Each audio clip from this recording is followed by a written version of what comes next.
Apparently, as our economy changes, women will rise to the fore and replace men as the highest value workers. There was a female chief executive of a bank in Britain, and she said to me the single most important skill was listening. Really listening so you can understand where somebody's coming from and get them to buy in on a decision. And she said, really, emotional skills are now as important as being able to read a balance sheet.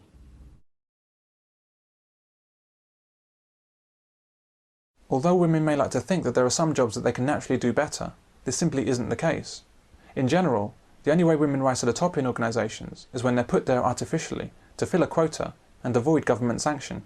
And I think this world in which one lives, in front of the screen where all barriers have broken down, would also extend to that most happy of pastimes, which is retail therapy.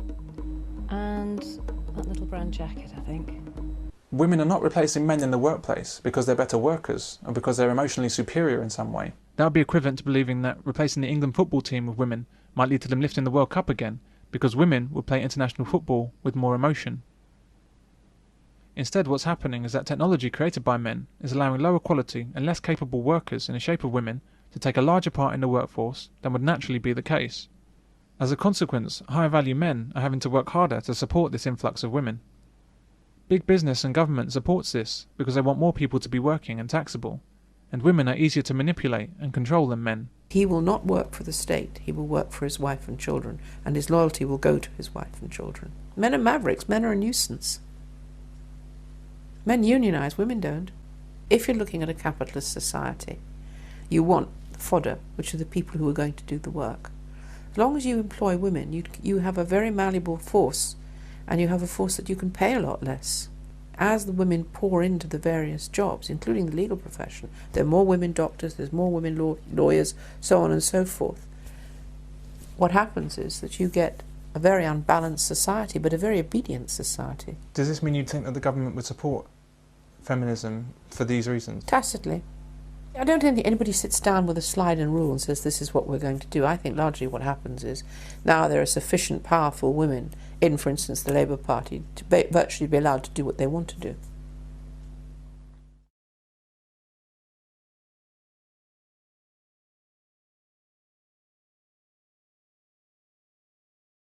And finally, proof of what women have known for an awfully long time. Men can't cope with colds. A survey has found that 1 in 3 men takes time off from work for colds compared to 1 in 5 women. Any man that works alongside women will know how ridiculous this sort of claim is. How often has she been late or away at the doctor's for women's troubles? No, but she won't be in this afternoon. What? Why not? How much do you know about gynecology?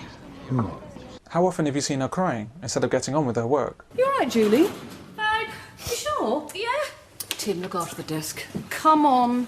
Let's go and have a talk. Oh, no, I can't. I've got to do some typing for Mr. Bridges. Or perhaps you haven't even seen her for a year while she's been on maternity leave. Men are far more often at work than women are, and are more useful to the employer and colleagues. But what can men say in the face of this sniping without belittling themselves? Look at this man caught in a crossfire. Fiona and I aren't saying anything about this at all because we don't want to be accused of men bashing. No, but they are, bless them, they are more sensitive souls, and obviously that's why they get what we call man flu. It's pneumonia, a cold. Really. Yes, it's a responsible thing to do, not to come to work if you're poorly and infect everybody else. Yes, we're just showing social not. responsibility. Well, no, you absolutely stay at home and make not. everyone at home suffer. Just put the kettle on and be nice to us, just for a day. Just you put the kettle on. Did you hear that? 23 years, John Stapleton was saying earlier, not a day sick. 6 years for me, not a day sick. That's because Mrs. Stapleton looks after him, as well as all the other things she's got to do. Just club me, get it over with. Boom, that's fine. Whilst you'll get these women coming out with these nasty comments and cracks against men, no man really wants to get down in the gutter with her and start trading insults.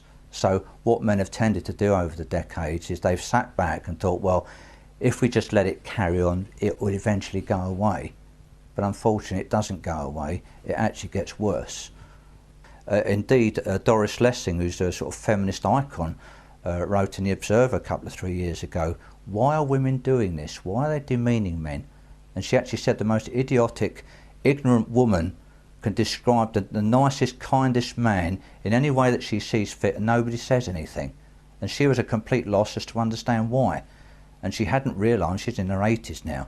And she just couldn't understand why has feminism chosen to go down this route. So that's why so many of these men have their sheds at the bottom of the garden to go down to and find imaginary jobs to do, or they go down the pub to get out of it, you know. And I think the mass of men think, well, if we just ignore this and if I just go straight to the sports page, I can ignore all the stuff in between. The media would have it that men are nothing without women, that we couldn't cope.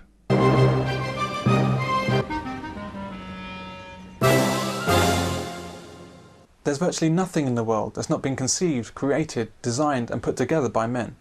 I'd like to see a BBC series showing how women will get along, living in a place where all of the products emanating from the work of men have been removed. An empty field. If every woman died tomorrow, men would invent artificial wombs and get on with things. If every man died tomorrow, civilization would begin to end when the first oil light came on. The only meal every man can make. Men are portrayed as not being able to do so much as a load of washing. It is men that designed and built the machine.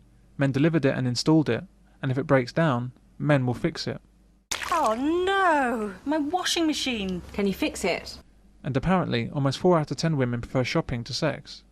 It's a trivial article, but it's typical of the thousands of articles written by media women over the years to devalue men. Women's magazines, I mean, sometimes my daughter buys them, and I saw a page there where it was basically encouraging women, paying women to write in to slag their old man off. Send a photograph of your old man in, write a page slagging him off, and we'll give you 25 quid. And I held it to my daughters, what are you doing reading stuff like that, Gemma? That's disgusting. And this persistent onslaught has successfully drummed negative attitudes towards men very deeply into the heads of women. This is one of the most hateful articles I've researched, and there are an awful lot of them. I cannot believe that a woman can write this and be published in a newspaper, in this case The Guardian. She wouldn't dare to say these things about any other group without severe legal consequences. I was at a Woman of the Year luncheon. It was held at the Savoy. And outside, and this is in the press cuttings, there were huge demonstration with banners, and on the banners it said, all men are bastards, all men are rapists. And I asked the police, I went down and said to the police, if that was black men or Jews, you'd arrest those women. But why don't you arrest them? They just looked very uncomfortable. And one of them said, we're frightened of them.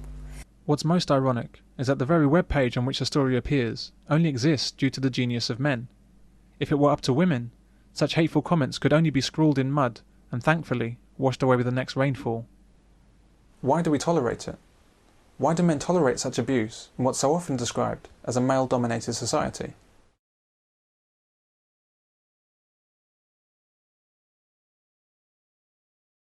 Well, right now I'm not sure there are any men out there who are actually capable of falling madly in love. A long time ago, I asked God to send me a decent man.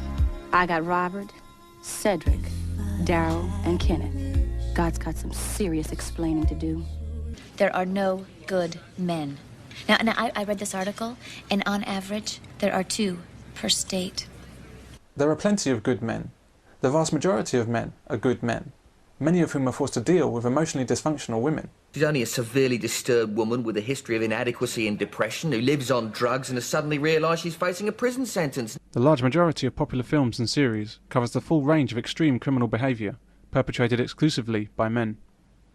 Men are near universally portrayed as evil rapists, murderers, thieves, abusers and other assorted criminals. Men are serial rapists. This guy raped 5 women, 2 today. Men are sex slave trading paedophiles. The assumption is she was kidnapped by traffickers in the sex slave trade. She's 15, Jack. 15. Men beat their girlfriends. You ever fucking shut up? You just never shut the fuck up, do you, Ruby?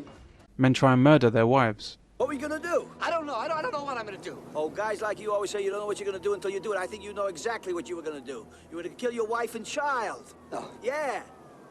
Men can't even be trusted to give a woman a lift without attempting rape. I really need to go to sauna. Hey, mi amor. Yo te llevo. Venga. Thank you. Y todo lo que tendría que hacer, lo podía hacer ahora mismo. En este carro.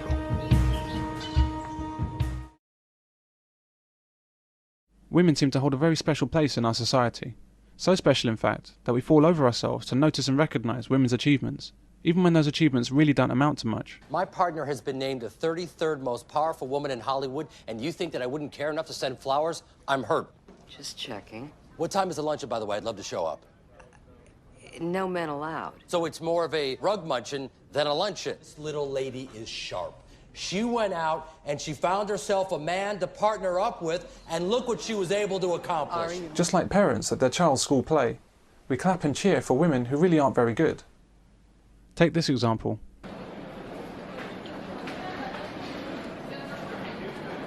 What's this award about, and why are women singled out for it? I've never seen a men's award for technology. Does this mean that there are so many great women in technology that they need recognition for all their fantastic ideas? Or is it because women are so backwards in technology that they need their own Special Olympics to make themselves feel better? So how useful are women in technology? At 2 gigabytes each, these little powerhouses are ready for round one. And what's this woman's first priority in an MP3 player? Round one. Sexiness. They kind of look like little twins. The eye river is just so precious. It seems society is always ready to recognise women's lesser achievements, and not so willing to point out men's greater achievements. Women need to hear compliments all the time. Women need food, water, and compliments. That's right. Women got to hear it all the time or they lose their mind.